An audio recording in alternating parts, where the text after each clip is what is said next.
What's up, crew? Welcome back. If you're new here, welcome to my channel. Stick around. If you find anything that I say useful, if you think that what I'm saying could be beneficial to anybody, do me a favor and hit the like button, subscribe, share the video. But wait till the end. See how you feel about me. Maybe we're just not vibing, and that's cool too. A little bit about myself. I'm not a restaurant owner. I'm not a chef. I'm not a sous chef. I just recently only became a lead line cook. And prior to that, I've been line cooking for 7 years. So, at the very least, you know that the guy that's behind a YouTube channel called Line Cook Talk is actually a line cook. So, today I'm going to be answering a question from Gus V. He goes, "Wow, I am in this exact situation as I mentioned in the last video. Today I have service and am definitely going to bring a notebook. I have a question that I would like to ask you. How does one become a good cook? Yes, I know it comes with practice, but I don't even know where to start. I cook almost every day and I feel like I still don't know a lot of stuff. Food is such a wide topic that I almost feel lost. Do you have any tips on how one can explore their cooking ability? Thanks. Also, I freaking love your videos, man. Thanks, man. I appreciate your support and I appreciate you leaving me a comment and a question. Let's see. What are you doing? You practice. Yeah, it comes with practice. You cook almost every day. Yeah, so you don't want to make it seem you don't want to push yourself harder than what you're I don't want to say than what you're comfortable with. You want to go just enough, give yourself like enough a bit of a pressure. Now, the reason why I say that is it's such a wide topic. And as soon as you master somewhere, like think about it like this. For every solution, for every question that you're going to answer yourself, for every new thing that you're going to learn, at least 3 to 5 new things, new ideas are going to pop up. And I think the best course of action for you or for anyone in that fact is to maintain the mentality of we are students of the craft always. I was thinking about this the other day, and I think a lot of the pitfalls that a lot of us cooks are going to experience, and then as we get more and more experience and become leads and sous chefs and chefs, is once we find a way that something works, once we find a way that, hey, this is efficient, this is the best way to do it, we almost lock ourselves into that. And then we're not aware that these things, you got to go back to them. You have to re-explore them. And sometimes you got to give other cooks, other people opportunities to show you new ways, even though your immediate instinct is to be, I know how to do it. Fuck it. Show me how to do it. I don't give a fuck. That's a big way that I learned how to cook, or that I've learned how to cook better. There's more than one way to scramble eggs. There's more than one way to drain out stock. There's so many different ways to do things that if your mindset is student of the craft, you're always going to be learning. You're always going to be learning, and you're kind of almost going to be okay with never knowing everything. It's almost like perfection is unattainable, but it's great to keep trying. Like the fact that it's unattainable, for me, it makes it great because it means that there's always going to be room for improvement.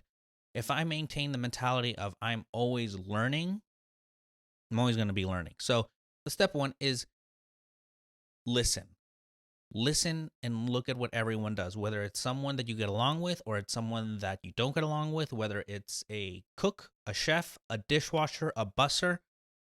Always take the time, okay? You have the time to listen. Another thing you can do, and something that I'm always talking about on this channel, is participate in family meal.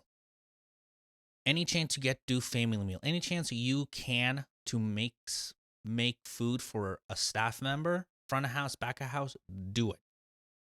The more time you spend practicing, the better you're going to get. Also, when you do the family meal, you're also learning how to work with the ingredients that you have. I mean, you have a great source, and that's the kitchen that you're in. Every kitchen is different. I've worked in a kitchen where we primarily did like Korean street food fused with like some like hints of Jewish cuisine in there. Okay, guess what? When I started working there, the walk-in just had ingredients that I wasn't familiar with. I didn't know how I would be what I would do, you know? Luckily we had some very simple things that I could start off just to sort of get my feet wet. Like we had mac and cheese. We had like fried chicken. So I would try making like different like sauces for the fried chicken. We would have like chicken thighs, and so I would come up with ways like, hey, let's make some tacos. We went to the grocery store across the street and bought some tortillas. And I remember one time I went and made some Taco Bell style Crunchwrap Supremes. Family meal is like your opportunity to have fun, and you have a list. You have a whole walk-in and a whole freezer where you can go and explore things. I don't know how much freedom you have at your place, but it's something I always look forward to. You want to get better? That's a great way. These are just different. Look, you said it yourself. You just got to keep it going. You got to keep it going. And these are ways you can keep it going. You can learn from your peers. You can learn to be better by actually doing it. And one of them is family meal. It's a great creative way. The second way is try not to fill your head too much with outside things, especially if you're new. Focus on where you're at now. When you're new, the place that you're at now, your focus ought to be learn the menu, right? You want to learn the menu. And as you learn the menu, you begin to learn the ideas behind the menu. In the last place I was at, we were making stock. And that was the first time I had ever seen someone make stock. And I was familiar with the basic mirepoix, but we were making ramen. So we were adding a whole other types of ingredients. I would learn that there's different ways. Simple little things like, for instance, when you make a stock, right? And you're going to put your onions in there, right, to make the stock. You can just put you can put the onions straight in. You could leave the skin on if you wanted to look a little darker, like just leaving the skin. It's an aesthetic. It's not going to have too much effect on the taste, but again, just knowing, like sometimes I want a stock to be nice and dark. So now I know to do that. Sometimes I've also learned you can put it in the oven, get it roasted up a little bit. I've learned how roasting it over charcoal and then doing the mirepoix that way and putting it in the stock. It's just by focusing on the tasks that I'm doing at work, I begin to learn the nuances. I begin to learn the craft behind it. Because it is a craft. It's very wide. There's so many different ways. If I were to give someone 4 eggs, if I gave like a kitchen of cooks 4 eggs, there's definitely going to be, everyone's going to cook it very differently. Even if you said like, hey, I want a fried egg. How do you want the fried egg? You want to get better, practice family meal. Family meal, family meal, family meal. Focus on the restaurant that you're in currently. You have an entire walk-in with ingredients. Some of the ingredients you'll know, some ingredients you might not know. Any chance you get, cook for other people. Learn to listen to your peers. I don't want to say learn to listen, but just really listen. Don't just assume you know. Again, you might have done a certain task 10,000 times. It just takes one person to show you one new way. And for me, I'd rather listen to like 100 people show me things that I already know. But if the 101st person can show me something new, it's fucking worth it. That's what it is, And don't get so hung up like on, fuck man, I don't know anything. I've been doing this like 7 years. And I still don't feel like I know everything. I'll listen to other chefs talk. I'll listen to cooks talk, and I'm like, fuck, man, I couldn't keep up in a conversation with you. That's partially because we all come up in different environments. We all come up in different kitchens.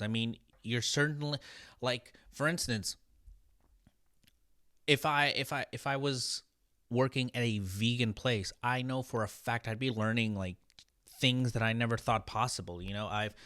I have learned like how much variety cauliflower can have, like the different types of applications, whether you want to do it as a rice or you want to do it as a meat substitute. I learned that, speaking on the onions and how it affects on color, we make, we take pastrami seasoning and we put it on salmon and then we let it soak in beet juice. So then you get this bright red color. I didn't know these things. Now knowing those things, I may not use it today, but now it's like in my head. And it's another great reason to have a notebook. You'll see something that might really interest you. You'll see something that you're like, fuck, that's a really good idea. Write it down. And you go home and you look more into it. If you're in a kitchen, you have every resource available to you. It's like being in school, but you're getting paid to do it. It's like being in school, but it's hands-on instead of like being stuck going through lesson plans and lectures. No, it's a fucking 8-hour lab. That's what cooking is. You're in a fucking lab and you're actually doing shit and you're learning shit. Don't get hung up on the things that you don't know. Focus on where you're at, what you have now, and be the best that you can be with what you got. Be the guy that can go into that walk-in and come up with a fucking meal. Go, and eventually you're going to be shopping one day in a grocery store and let's say like the produce area. Like for me now, the produce area, I just see the different walk-ins that I've been in. I'm like, I've seen that one in this restaurant and this is what we can do with it. And then that's how I'll come up with ideas for like dinner or lunch. It's just a lot of fun. Focus on work and then it's just going to bleed out into other aspects of your life. So good luck with that. So I got a question here from Jack Raidmaker. He goes, hey man, could you do a video about what to focus on when starting on the hotline at Saute? I just decided to move up and work Saute while our main guy is away in Mexico for a month, and my restaurant was welcoming about the idea. Anyway, I told my chef I'd be interested in moving up from Garmo, which I've been working for 6 months. This is my first job ever, so everything and anything is new. But I've realized my potential after a couple people pulled me aside just to let me know they don't want me to get complacent. Any tips will be heard. That's always a great thing when people tell you not to be complacent. I've been told that before, and the way I kind of took that was like, people see that potential in you. People see the hunger in you. People see the desire to be better and make it work. Saute, man, I think to me, saute and grill, and it's no disrespect to like fry and pantry, but it's like those are like the stations where that's like when you're about to make that big move up, when you're about to like really level up. That's what saute does. It prepares you for things, because whereas fry, right, you drop it down. I don't want to say set and forget, but you drop down fries. I know it's going to be like 2 minutes. I can go do something. I could run to the walk-in. I can do whatever. I can start staging the plates. Saute, you got to be present for. You got to be able, like, you got 6 burners there that should be all fired. You got an oven. You should be using it. So practical advice I would do, the first thing I would do is set up your station in a way that works for you. Start paying attention to the movements that you're doing. If you find yourself on the saute, right, you're cooking a meal and then you need to turn around to grab an ingredient that you only use when you're cooking, if you have like a little table next to your saute, put it right there next to it. That's one. Like I would have my burners, and then on the right side we had like this long stainless steel table. And I started to realize that I was just turning around way the fuck too much for sauces that should be next to the station. And so I'd get my third pan or like a little half hotel pan. I'd put my sauces there, and it was like perfect, great. That was like one less thing. Now like if I'm on the fucking 6 burners, I can work it and grab whatever I need without having to turn around. Same thing. If you need 2 9-pans with like salt because you like to season like after, or you're seasoning while you cook, hey, do what you got to do. Okay. It's your station. Make it work for you.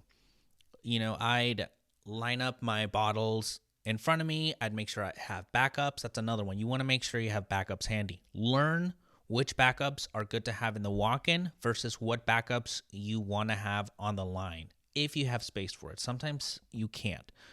Focus on your movement, economy of movement. The less movement you can do, the better. The best way you can start tackling that is focus on one dish at a time. Learn all the dishes, do whatever you need to do, but I would say for 1 week, there's going to be one that's going to be highlighted. There's going to be one dish that you're going to do that where you're really going to like, okay, what am I moving? Where am I going? Where's his hand going? Does it need to be crossing over like this? Or should I place the item here, right here? You know, if you can start getting to a zone where you can cook, say, look at your plate, and you can just start grabbing shit without thinking, especially on a rush, you are definitely on your way to having a beautifully set station. Number 2, work fucking clean. Don't start to subscribe to the fucking I don't have time crew, okay? Clean, clean, clean, clean, clean. It's the first thing my exec chef noticed about me. Every second that you have to clean the fucking station. Do an order, put 5 orders out, and then before you work on the next 5, try to get a little ahead of yourself, and then reset your station all over again. It doesn't need to look like a dump, okay?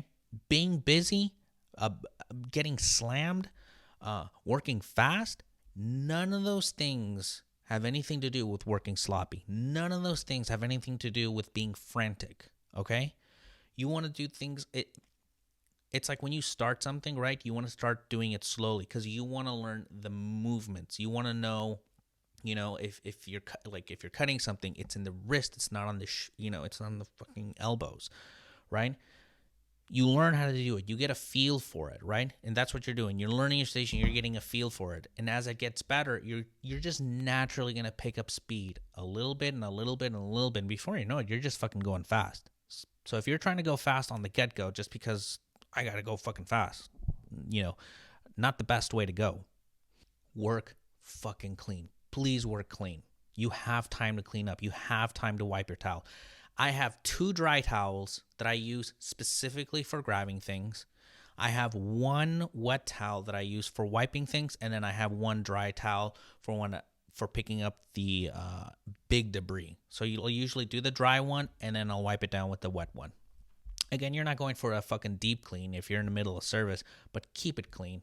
Keep your towels in order. Keep your sauces nice. It doesn't need to be splashed everywhere. Please work fucking clean. Being on saute, also, you're kind of pushed into the lead position as far as, depending if you're in a kind of kitchen where all the food needs to come out relatively at the same time, you need to step up that communication game. You need to be looking at, I don't want to hear about what the other person's doing. You got to take accountability for yourself. Look what's on the tickets and talk to everyone. So if you see like, hey, you got some menu items with Fry, talk to Fry. Hey, do you want to fire ticket 32? Hey, how much time do you need for ticket 32? Hey, do you mind if I can start firing ticket 34? Hey, do you need me to buy you some time on ticket 35? Communicate, ask questions, let everyone know.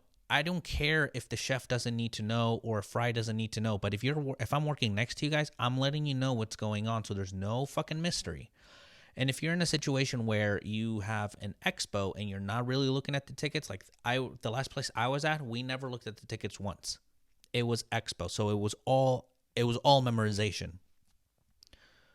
All days are your friend. You want to know, hey chef, what's my all day? Hey chef, what's my all day? After you get your all day, ask what your first out is, because you might have an all day, and just because the first item he named might not be the first item that he wants out. Maybe something's lagging. Maybe there's a mistake that happened on the other side. You're focused cooking. You don't know what's going on the pass. So you might want to ask him for like, hey, what's my first out? And then he'll let you know. Ticket 34. Or, hey, I need that mac and cheese. First out, mac and cheese. Great, cool. Practice your communication. You'll get better with it. The more you do these things, the better you're going to get. Clean your station. Communicate. Economy of movement, as little movements as possible. But again, that all comes with organization and communication. That's really it. Saute, it's just remembering a bunch of different things. And it's really cool because then you can learn how to fucking fire 6 different things and they all come out at the same time.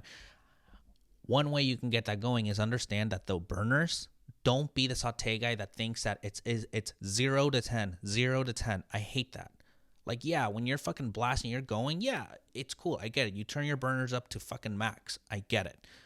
but learn to use the flames to benefit you. Sometimes I need to buy some time, but I don't want the food to get cold. I'll put it down really low. Sometimes one dish is cooking a little quicker than I wanted to. I lower the temp on that and raise it up on the other one. I through practice, trial and error, you're going to make mistakes. It's going to happen, which is why it's so important for your crew to be supportive. Again, make the mistakes that make you be a better person. You want to fail up, not fail down. Your chef or whoever's on the pass will determine whether the food that you're putting out is acceptable. And I have put out food where I'm like, fuck, man, could have been better. But you know what? It was passable. So I just have to, I'll try again next time. Great. More tickets are coming in, more opportunities. I mean, that's what you're going to be cooking, like the same shit over and over and over and over. You have all this time to get better. Focus on one dish at a time per week. That's a good one. Just to hone down the movements, to hone down, like, the way I see it is if you can't explain your process in doing a dish, you need more work. So think about it like that. Get to a point where you can almost like self-narrate what you're doing. And what you're kind of doing is you're also preparing yourself so when someone's training to be saute, you can explain to them, so we do this and this. And even better, if you can start with the whys. Like we're looking, you put a little oil and then you wait for it to start smoking. You want to do that because that way when you put the ribs down, they're going to start to sizzle and they're not going to stick. Because if you put, if you put meat with fucking cold oil on a cold pan, it's not going to be good for it. And then by the time that, you know what I'm saying? It's great. You learn and you're passing it on, and you're learning. You have a better understanding of these things. So, good luck to you, man. Saute, that's a fun line, man. Some of the best times I had was on saute, being backed up, being slammed. I love it, man. Saute is crazy station. So, it's okay if you don't feel 100%. That's when you need the support of your team. I've had so many nights where I swear I didn't think I did well. Last ticket, and I'm like, fuck, man, I really And chef's like, nah, dude. Like, all the food came out at the same time. Nah, dude. All the food came out fast. Dude, you were killing it. You were doing blah, blah, blah. You won't know. You're in the trenches, man. You just got to get that shit done and stay focused. Stay focused. Communicate. I want to hear you say behind if you got to go behind someone. I want to hear you say hot if you got a fucking hot pan. Communicate. Anyway, good luck to you, man. It sounds like you got a really good team. You've been there for 6 months. You have a pretty good basic hold on things. Yeah, man, listen, if you got any more questions, leave it down in the comment. And you're always more than welcome to DM me on Instagram at a hoe named Sway. Hey, guys, I just finished editing this video and I realized that at the end I don't say have a good service, guys, which I was just gonna let be, like it's like whatever, but then I don't know, it kind of bothers me. It kind of like it's not like a catchphrase for me. Like I know I say it in my videos, but I really mean it. Like I genuinely mean it. I imagine like a cook looking at this during family meal right before he's gonna get into service or before going to work, whatever the case might be. And I really do want you to have a good service. I want you to have a great service, So, yeah, this is more for me than for you. But seriously, guys, for what it's worth, I hope you have a good service. Take care.